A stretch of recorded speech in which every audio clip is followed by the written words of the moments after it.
Welcome back to Single, Taken, or Somewhere in Between, the podcast where we unpack the messy, beautiful, and complicated world of relationships. I'm your host, Lamar. And I'm Tanya. You know, Lamar, this topic hits really close to home for me. It brings up this knot in my stomach because it touches on so many of my own insecurities. It's a conversation that honestly didn't even exist 20 years ago, but now it feels like it's everywhere. Right? It's this very modern-day relationship minefield. We're talking about whether or not you should look at your partner's search history. Ooh, yeah. That's the digital Pandora's box. It reminds me of a friend who found out his partner was planning a surprise party for him by seeing a search for bakeries that deliver. It was totally innocent, but it ruined the surprise and created this awkward tension for a week. And that's the absolute best-case scenario. For most people, it's not about surprise parties. This issue splits couples right down the middle. One side says, if you have nothing to hide, what's the big deal? It's all about total transparency. And the other side screams, that's a huge breach of privacy and a symptom of major trust issues. So today, we're getting into all of it. The good, the bad, and the very, very awkward. All right, let's dive in. I'll take the pro side to start. At its core, this argument is about the belief that in a deep, committed partnership, there shouldn't be damaging secrets. I'll be honest, the idea of having nothing hidden feels clean. It feels simple. Simple, okay. Your search history is a raw, unfiltered window into your mind. If you're building a life, a home, a family with someone, the argument is that you should both have access to that window. Mm-hmm. And this goes way beyond just looking for infidelity. Think about financial infidelity. A search for how to open a secret credit card or best personal loans no credit check. That's a 5-alarm fire for a relationship's financial health. Right, that's a huge deal. A deal breaker for many. It is. And what about family safety? If you have kids in the house using a shared computer, checking the search history is just part of responsible parenting. But what if you see your partner has been searching for things that are, let's say, illegal or morally questionable? Doesn't transparency then become a tool for protecting your entire family? So it's positioned as a safety net. It's a safety net. And for many couples, this is all laid out in the open. They have an explicit open phone, open computer policy. It's not snooping because there's no expectation of privacy there to begin with. It's part of their relationship agreement. I guess if it's a pre-established rule, it changes the dynamic. Exactly. For them, it normalizes it. It's not a tool for suspicion, it's a tool for connection. It's a way of saying, we are an open book to each other. I trust you enough to let you see my random, weird, and sometimes worrying thoughts. Okay, I hear all of that. And I do understand the logic, especially when it comes to major issues like finances or child safety. But for me, the case against this as a general practice is just overwhelming. Okay, I'm ready for it. It starts with the fundamental right to individual privacy. Even when you're part of a we, you are still an I. You need a psychological space that is yours and yours alone. Your mind, and by extension, your unfiltered search history, is that final frontier of personal space. The final frontier, I get that.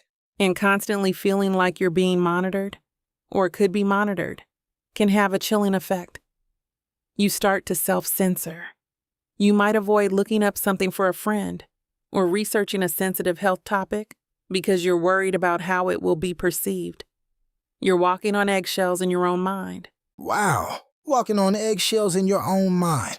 That's a powerful way to put it. It also judges thought as if it were action.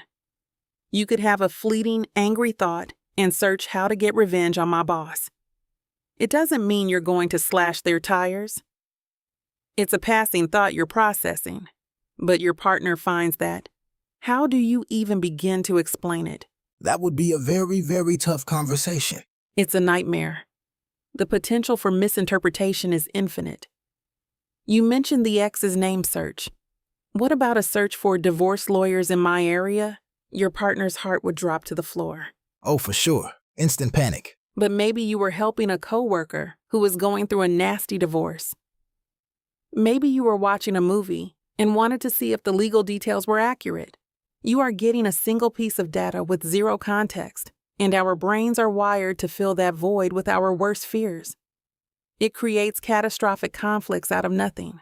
Okay, so the risk of misinterpretation is huge, and the psychological weight of being monitored is real. So we have these two camps. Ultimate transparency versus absolute privacy. Is there a middle ground here? I think the middle ground is paved with communication. It's about shifting the focus from the action of looking to the reason for the insecurity. Getting to the root cause. Exactly. If you feel this burning need to check their phone, stop. Ask yourself why. Is it something they did? Or is it your own past trauma bubbling up? The first step should be a conversation, not an investigation. Use your I feel statements. I feel really insecure about our connection lately. That's a much healthier starting point than grabbing their laptop while they're sleeping. A world of difference. Now, what about couples trying to rebuild trust after an affair? Some therapists actually recommend a temporary period of full transparency. Open phones, shared passwords. Right, but as a specific therapeutic tool. Yes, and that's key. It has to be a mutual agreement, with a specific goal and an end date. It's a temporary bridge to help the betrayed partner feel safe again. It's not meant to be the new normal forever. That makes sense. It's a prescribed treatment, not a lifestyle. What about technology itself? People use incognito mode, separate user profiles. Are those just tools for deception? Not necessarily. I use incognito mode for shopping for your birthday present, or for looking up a really dumb question I don't want saved forever in my history. Again, it comes back to intent. Right, intent. These tools can be used for privacy or for secrecy, and they are two very different things. Privacy is about having a space for yourself.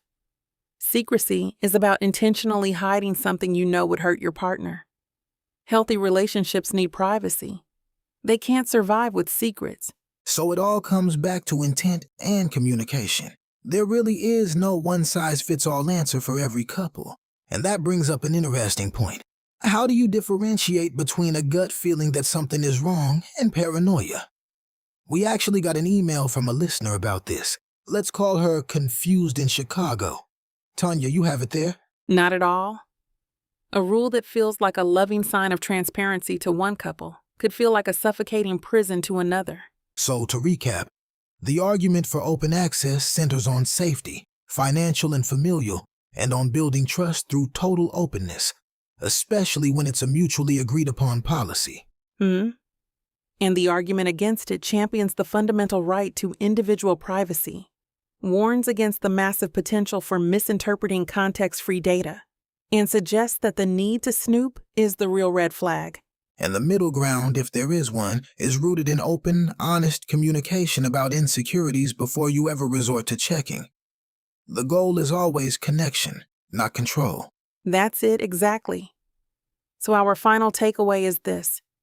Before you look at your partner's history, look at your own motivations. Ask yourself, what am I truly hoping to find? And what am I prepared to do if I find it? Because the answer you're really looking for probably isn't in their browser cache. It's in having a direct, honest, and yes, sometimes difficult conversation. That's the truth. That's our show for today. We want to hear from you. Head over to our socials for a single, taken, or somewhere in between, and tell us your thoughts. Is checking a partner's search history a deal breaker or a sign of true intimacy? We can't wait to read your comments. Until next time, keep the conversation going. Bye for now, and don't forget to subscribe to the channel.